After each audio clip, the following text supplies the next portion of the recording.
Good morning, I'm Steve O'Keefe with Meritalk, and I'm here at the Symantec Government Symposium, and I'm delighted to be joined by Congressman Bennie Thompson of the 2nd District, Mississippi. Thank you for joining us, Congressman Thompson. Appreciate you taking the time to be here. Congratulations on your cyber award today. You've been on the vanguard of pushing cyber legislation and the importance of cyber in the federal government. You've also been very involved in looking at security around our election. Maybe you could talk about where you are on that task force and some of the progress? Well, Leader Pelosi put together a task force around looking at our systems of election.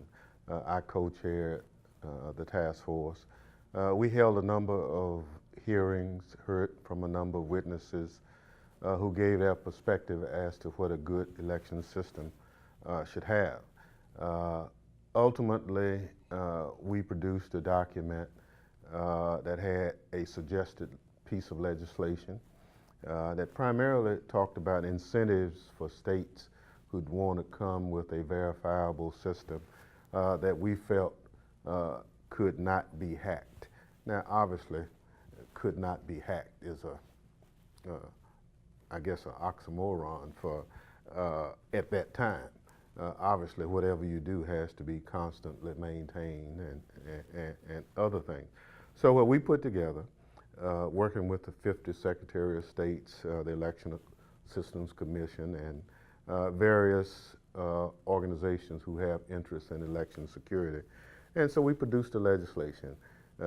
We have introduced it. We look forward to it working its way through Congress. But we just felt with the verified 22 states that had some form of election mischief occurring with our last elections that we had to do something, and this is our effort.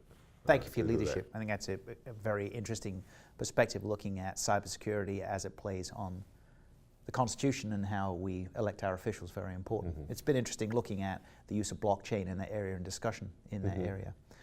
It's been a couple of years now since the OPM, the enormous OPM breach. How do you feel we're moving the ball forward in federal cybersecurity, and your perspective perhaps on the cyber executive order? Well, obviously that breach was quite alarming to a lot of us. A lot of people had information that was made available to rogue actors. So what we're trying to do now is, working with all our intelligence agency, is to put together systems that work. One of the problems we have is every agency has its own system. We hope that DHS will become the dominant overseer in the domestic domain, so we can work with our partners in securing our system. But we're only as secure as our weakest link. And so we're constantly working on it. We're talking to, and hoping that we can have public-private partnerships to help us. I'll say this for the sake of the record.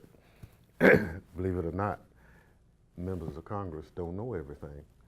And so what we have to do is rely on the private sector in many instances to give us some best practices that we can look at incorporating into what we do.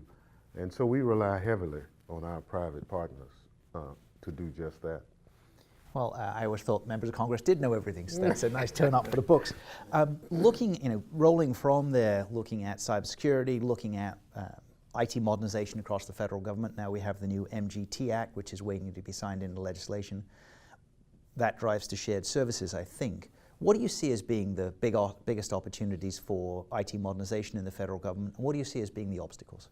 Well, it's unlearning bad practices. We constantly get confronted with statements like, but we've always done it this way. Right. Why should we expose our systems to another agency? Well, you're the federal government. So if we kind of mandate certain things. The expectations is those agencies will follow through. So that's a work in progress. We have some legacy organizations that have been around a long time who basically take the position that they know it. We have some new kids on the block, so to speak, who don't get the respect from those legacy agencies, and we're having to work through that. But we do know at the end of the day that the purpose of this legislation is get everyone on the same page, and we're moving in that direction. So cultural issues are a significant factor? Oh, no question. I could tell you a lot more, but for the sake of time, but it's been eye-opening for me because a number of people assume that when you say the federal government, everybody's already on the same page. Right. But that's not the case. Now, I understand that you're an avid hunter. As you're looking at the cybersecurity and IT future, the vision going forward, what would be the most interesting targets for you in terms of changing things? Well, understanding that our challenges are not from our competition next door. It conceivably could be someone in a foreign country. It could be someone who's not interested in doing something right now, but just setting the predicate to do something later. And that our systems have to be so robust that they can identify whoever that individual or organization is and protect it. But we have to talk to each other. And one of the reasons public-private partnerships is so important is, as you know, things almost change every day. And so from a best practices standpoint, we need to continue to talk. And I would only hope that this conference and others like it will continue to press the need for those public-private partnerships to exist. Congressman Bennie Thompson, thank you so much for joining us here at the Symantec Government Symposium. Look forward to your comments today. Thank you so much. Thank you. Cheers.